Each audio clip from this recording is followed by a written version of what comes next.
and I see my phone going off, like the little vibration thing, and you see the notifications, all the shit's getting filled. I'm like, oh fuck. At that time, I was kind of scared too, in the sense of, okay, is this actually going to zero? Because mind you, bro, Bitcoin went from 20,000 all the way to 3,500.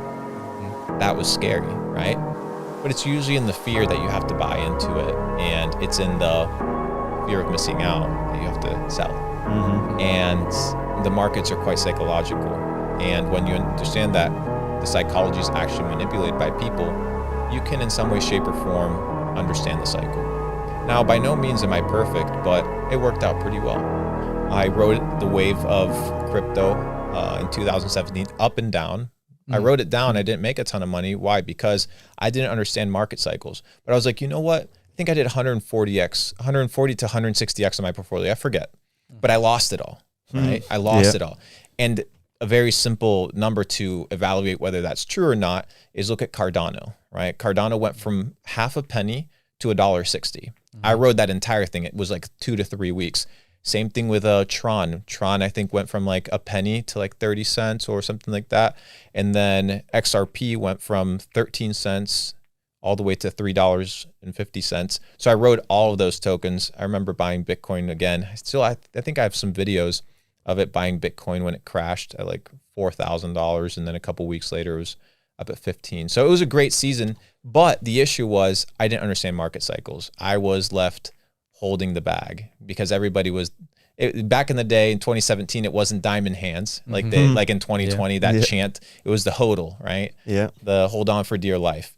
And I held on for dear life and I got fucked. So I sat down there. I'm like, okay, what did I do wrong? What did I do right? What I did right was I allocated my money in an investment vehicle, or what a lot of people like to call a high risk investment vehicle.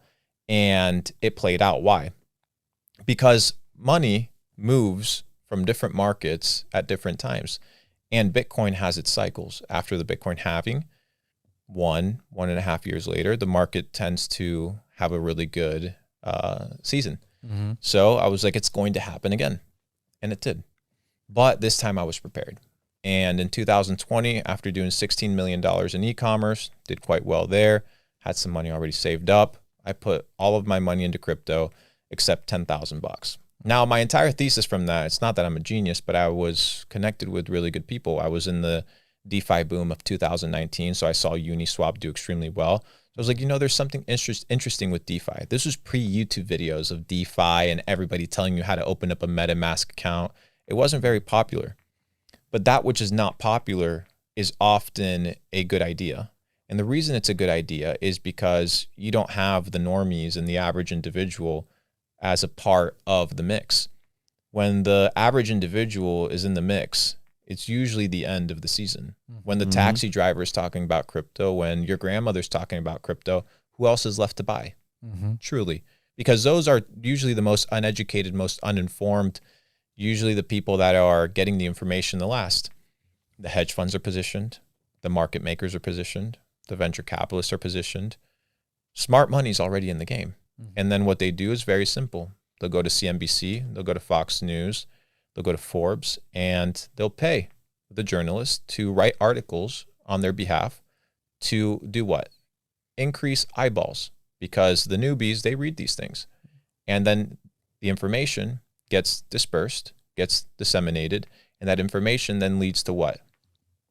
Attention. Liquidity. Yes. Yeah. And the liquidity is where the smart people get out. They get out on the liquidity of the noobs.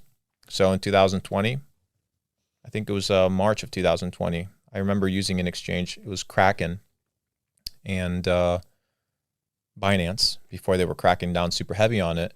And I had my orders already placed. So I had orders placed for Ethereum sub $100. I had Cardano at half a penny, XRP at 13 cents again.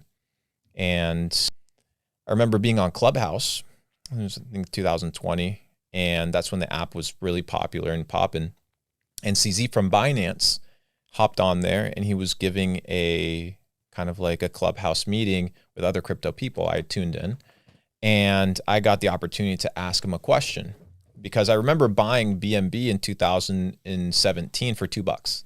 So the BNB token, which went to $600+, I was one of the first people that was actually buying BNB for $2 when the exchange was extremely new. I was a big fan of Binance. I still am. I think they're fucking dope. And that's no advice to put your money there because you never know how exchanges are. But I was a big fan of it. They've done a lot of good for the space and helping it grow. But I said, okay, BNB, it's correlated to what? The exchange. So there needs to be more growth factors and more kind of coal to the fire to keep the engines running. So at that point, I asked CZ, hey, you know, Uniswap has a competitor. They need a competitor. They're on the Ethereum chain.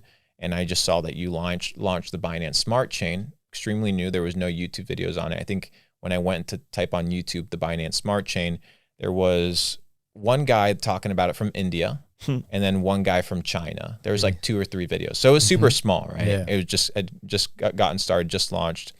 And then there was an old guy, some European guy that made a video about it on how to like connect it with your MetaMask wallet.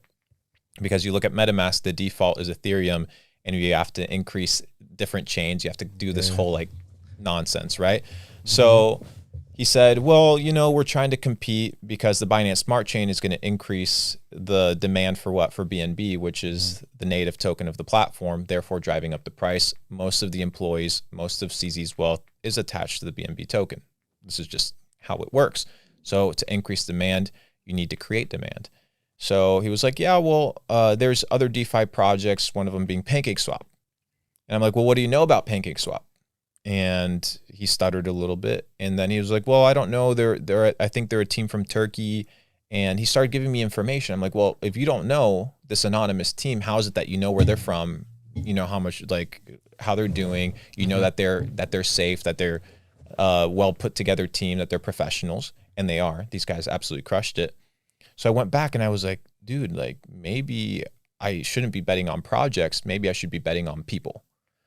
And I bet on CZ. So I purchased, at that time, PancakeSwap was $25 million market cap, very small. Okay. I purchased 1% of the supply for $250,000. And from 25 million, it went up to a $2.6 billion market cap. Damn. I sold, I think at about $36. But my selling point was one of the co-founders of FaZe Clan, the gaming org. He texted me and he said, hey, should I buy SafeMoon? And this was the week that SafeMoon had migrated from the Ethereum chain to the Binance Smart Chain. And I said, I'm out. Because this guy, he's a gamer. He's not a crypto guy. And that's during the shitcoin season. You guys remember when people were creating tokens out of thin air? The ding doing coin and all the bullshit. Yes, so I was like, okay, this is the end. Because people are just making shit up. At that point, I remember sitting in Mexico, $36, cashed out. And it went up to, I think, $42, $43. And I felt like I'd missed out. But thankfully, I rode that wave pretty well. I did quite well with that investment, made some good money. And the reason I got into crypto was, in fact, I had a buddy come and visit me at the time when I was making still money with e-commerce. And we went to a restaurant, well, a fast food restaurant at the time. I don't endorse seed oils anymore. But it was called Chipotle. I don't know. It's like a Mexican fast food place. And the bowls there are like $12.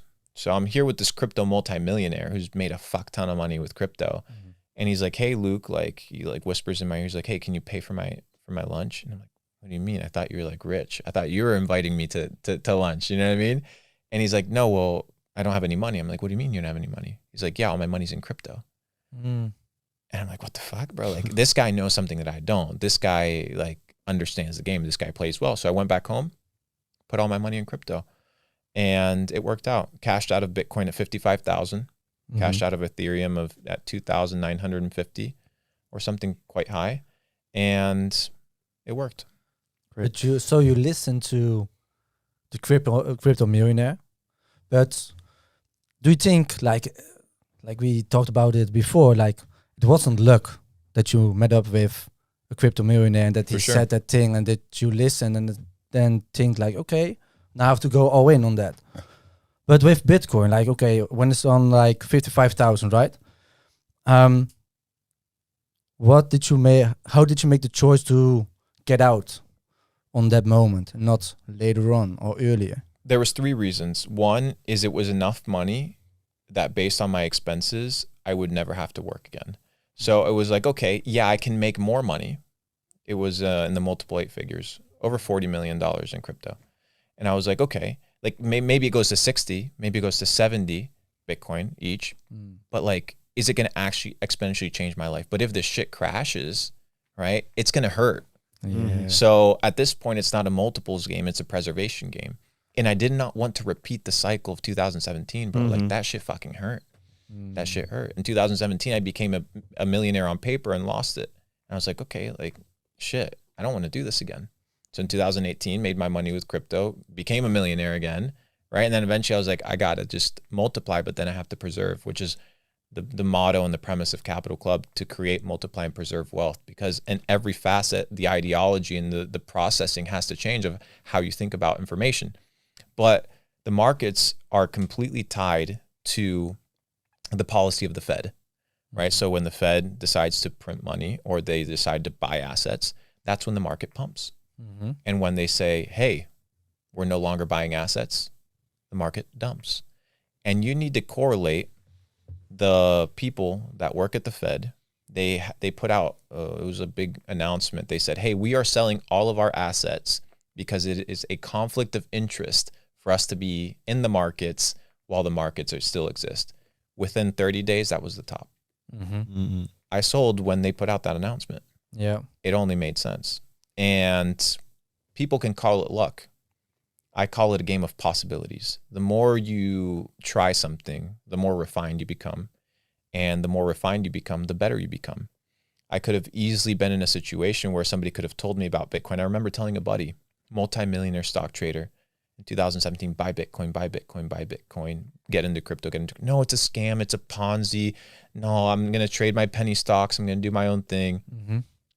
And he ended up buying the top in 2021. You know what I mean? So everybody eventually will capitulate into crypto because it is an asset class that will exist. And we go into a digital world. You need digital money. So from a logical standpoint, it makes sense. Crypto makes sense.